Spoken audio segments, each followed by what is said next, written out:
യുദ്ധം മുറുകുകയാണ്. ലോകത്തെ നടുക്കാൻ ശേഷിയുള്ള അടുത്ത വലിയ ഏറ്റുമുട്ടൽ എപ്പോൾ, എവിടെ, എങ്ങനെ പൊട്ടിപ്പുറപ്പെടുമെന്ന ആശങ്ക ഇതിനകം ശക്തി പ്രാപിച്ചിരിക്കുകയാണ്. പുറമെ നിശബ്ദതയുണ്ട് എന്ന് തോന്നിച്ചാലും ആ നിശബ്ദതയുടെ അടിയിൽ അതിവേഗ നീക്കങ്ങളാണ് നടക്കുന്നത്.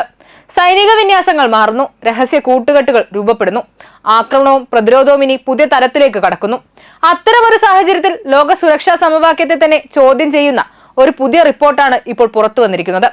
ഇറാൻ കഴിഞ്ഞ വർഷം രഹസ്യമായി സ്വന്തമാക്കിയ ചൈനീസ് നിർമ്മിത ഉപഗ്രഹം അമേരിക്കൻ സൈനിക താവളങ്ങളെ നിരീക്ഷിക്കാനും തന്ത്രപ്രധാന കേന്ദ്രങ്ങളുടെ നീക്കങ്ങൾ വിലയിരുത്താനും ഉപയോഗിച്ചുവെന്നാണ് റിപ്പോർട്ടുകൾ സൂചിപ്പിക്കുന്നത്. ഇതൊരു സാധാരണ സാങ്കേതിക ഇടപാട് മാത്രമല്ല. കാരണം ആധുനിക യുദ്ധങ്ങളിൽ ആദ്യം ജയിക്കുന്നത് ഏറ്റവും കൂടുതൽ വിവരങ്ങൾ കൈവശമുള്ളവരാണ്.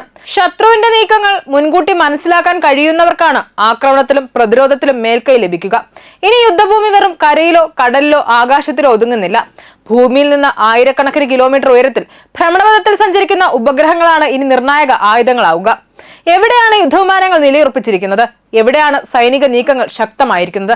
ഏത് കേന്ദ്രത്തിലാണ് പ്രതിരോധ സംവിധാനം ദുർബലമായിരിക്കുന്നത്? ഇവയെല്ലാം നിശബ്ദമായി കണ്ടെത്താൻ കഴിയുന്ന കാലമാണിത്.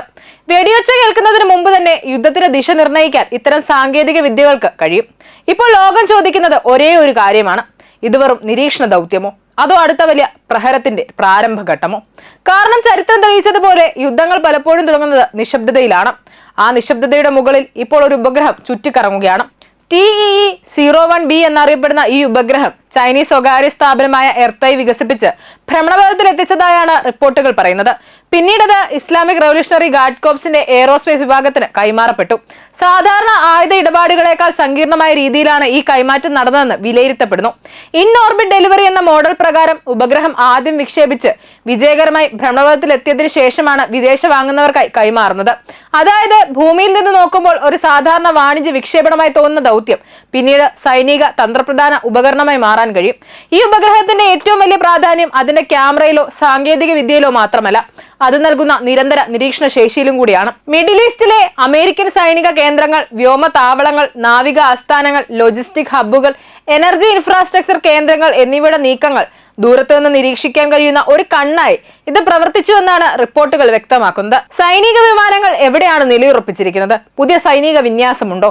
ആക്രമണത്തിനുള്ള തയ്യാറെടുപ്പുകളുണ്ടോ? പ്രതിരോധ സംവിധാനങ്ങളിൽ മാറ്റമുണ്ടോ?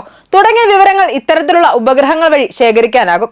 ആധുനിക യുദ്ധത്തിൽ ഈ വിവരങ്ങൾ മിസൈലുകളെക്കാൾ ശക്തമായ ആയുധമായി മാറുന്നുണ്ട്. റിപ്പോർട്ടുകൾ പ്രകാരം സൗദി അറേബ്യയിലെ പ്രിൻസ് സുൽത്താൻ എയർബേസ്, ജോർദാനിലെ മുവാഫാഖ് സാൾട്ടി എയർബേസ്, ബഹ്റൈനിലെ അമേരിക്കൻ 5th ഫ്ലീറ്റ് ആസ്ഥാനം, ഇറാഖിലെ എൻബിയൻ വിമാനത്താവളം തുടങ്ങി നിരവധി കേന്ദ്രങ്ങൾ ഈ ഉപഗ്രഹത്തിന്റെ നിരീക്ഷണ പരിധിയിൽ ഉൾപ്പെടുന്നു.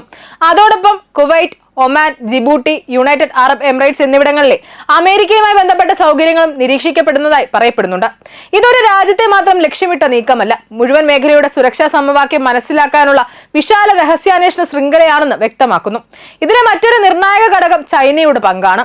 ചൈന ഔദ്യോഗികമായി ഇറാനെ സൈനികമായി സഹായിക്കുന്നില്ല എന്ന് ആവർത്തിച്ച് പറയുന്നുണ്ടെങ്കിലും സ്വകാര്യ സ്ഥാപനങ്ങളിലൂടെ അല്ലെങ്കിൽ വാണിജ്യ സേവനങ്ങളിലൂടെ തന്ത്രപ്രധാന സാങ്കേതിക വിദ്യകൾ ലഭ്യമാക്കുന്ന സാഹചര്യം പാശ്ചാത്യ രാജ്യങ്ങളിൽ ആശങ്ക ഉയർത്തുന്നുണ്ട്. പ്രത്യേകിച്ച് ചൈനയുടെ ഉപഗ്രഹ സേവന ശൃംഖല, ഗ്രൗണ്ട് സ്റ്റേഷനുകൾ, ഡാറ്റ പ്രോസസിംഗ് കഴിവുകൾ എന്നിവ ഒരു രാജ്യത്തിന് നേരിട്ട് ആയുധം നൽകാതെ തന്നെ അതിന്റെ സൈനിക ശേഷി വർദ്ധിപ്പിക്കാൻ സഹായിക്കാം. അതിനാൽ ഇത് വെറും ഒരു ബിസിനസ് ഇടപാടാണോ, അതോ പരോക്ഷ ജിയോ പൊളിറ്റിക്കൽ പിന്തുണയാണോ എന്ന് ചർച്ച ശക്തമാവുകയാണ്. അമേരിക്കയും സഖ്യരാജ്യങ്ങൾക്കും ഇത് വലിയ വെല്ലുവിളിയാണ്. കാരണം പഴയകാല യുദ്ധങ്ങളിൽ ശത്രുവിന്റെ സൈനിക ശക്തി കണക്കാക്കേണ്ടി വന്നിരുന്നു. ഇന്ന് അതിനൊപ്പം അവരുടെ നിരീക്ഷണ ശേഷി, ഡാറ്റ ശേഖരണ കഴിവ്, ഉപഗ്രഹ നെറ്റ്വർക്ക്, സൈബർ ശേഷി എന്നിവയും കണക്കാക്കണം. ഒരു മിസൈൽ ആക്രമണത്തിന് മുമ്പ് ശത്രുവിന് നിങ്ങളുടെ നീക്കങ്ങൾ മുഴുവൻ അറിയാമെങ്കിൽ യുദ്ധഭൂമിയിലെ സമവാക്യം തന്നെ മാറും. ഈ സാഹചര്യത്തിൽ അമേരിക്കൻ താവളങ്ങളുടെ സുരക്ഷയും സൈനിക രഹസ്യങ്ങളും കൂടുതൽ അപകട സാധ്യത നേരിടുന്നുവെന്ന ആശങ്ക സ്വാഭാവികമാണ്. ഗൾഫ് മേഖലയിലെ രാജ്യങ്ങൾക്കും ഈ വാർത്ത അത്ര ആശ്വാസകരമല്ല. അവർ ഒരു വശത്ത് അമേരിക്കൻ സുരക്ഷാ കുടക്കീഴിലും മറുവശത്ത് ചൈനയുമായി സാമ്പത്തിക ബന്ധത്തിലുമാണ്. ചൈന അവരുടെ ഏറ്റവും വലിയ വ്യാപാര പങ്കാളികളിൽ ഒന്നാണ്. അതേസമയം അമേരിക്ക സുരക്ഷാ പങ്കാളിയാണ്. ഈ ഇരട്ട ബന്ധത്തിനിടയിൽ ചൈനീസ് സാങ്കേതിക വിദ്യ ഇറാന്റെ സൈനിക ശേഷിയുമായി ബന്ധപ്പെട്ടിരിക്കുന്നത് പ്രാദേശിക വിശ്വാസ സമവാക്യത്തെ തന്നെ കൂടുതൽ സങ്കീർണമാക്കുന്നുണ്ട്. ഇറാൻ ഇതിനു മുമ്പും ഡ്രോണുകൾ, ബാലിസ്റ്റിക് മിസൈലുകൾ, പ്രോക്സി ഗ്രൂപ്പുകൾ, സൈബർ തന്ത്രങ്ങൾ എന്നിവ ഉപയോഗിച്ച് അസമമാർഗ യുദ്ധരീതികൾ പിന്തുടർന്നിരുന്നു. ഇപ്പോൾ അതിലേക്ക് ബഹിരാകാശ അടിസ്ഥാനത്തിലുള്ള നിരീക്ഷണ ശേഷിയും ചേർന്നാൽ അവരുടെ പ്രതിരോധവും ആക്രമണശേഷിയും പുതിയ തലത്തിലേക്ക് ഉയരും. ഇത് വലിയ സൈനിക ബജറ്റുള്ള രാജ്യങ്ങളോട് പോലും ചെറിയ ചെലവിൽ ശക്തമായ മറുപടി നൽകാനുള്ള വഴിയാകും.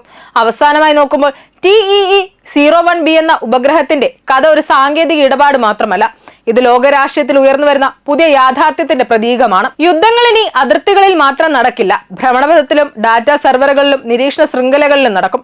ആകാശത്ത് നിശബ്ദമായി ചുറ്റുന്ന ഒരു ഉപഗ്രഹം ഭൂമിയിലെ ശക്തി സമവാക്യങ്ങളെ തന്നെ മാറ്റിമറിക്കാൻ കഴിയുന്ന കാലത്തേക്കാണ് ലോകം കടന്നിരിക്കുന്നത്.